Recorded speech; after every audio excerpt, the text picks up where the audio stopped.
Tips for new grads that I teach to all of my students and all of my orientees because I wish someone would have taught them to me. Number one, if you didn't do it, don't chart it. That one should go without saying, but I'm saying it anyways because I know how tempting it can be to chart the same assessment on the patient that you've had for 3, 4, 5 days in a row.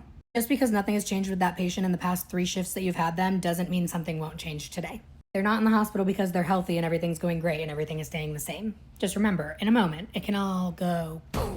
Number 2, and this one goes for the experienced nurses too because I see this every single day, unless you are a psychic, do not chart in future tense. Stop writing "will continue to monitor" at the end of your notes. Unless you plan on gluing your eyes to that patient for the remainder of your shift, don't say you're gonna, because when that patient gets up out of bed, falls and cracks their head open on the floor, everyone's gonna be like, "Wait, but we thought you were continuing to monitor.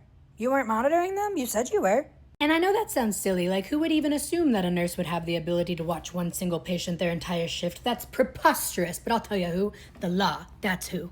Chart every single day on every single patient like you are going to end up in court, because whatever you type into that chart, whatever you put into those little boxes, they are coming with the receipts. And guess what? You're not going to remember what you charted, because in the off chance that you do go to court for that patient, it's going to be years down the line. So chart like you are going to court. And piggybacking off of that, do not overchart.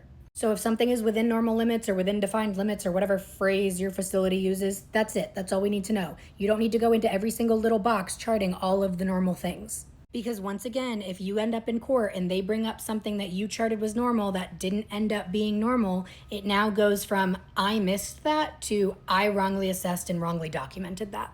Very dramatic example, but protect that license at all costs.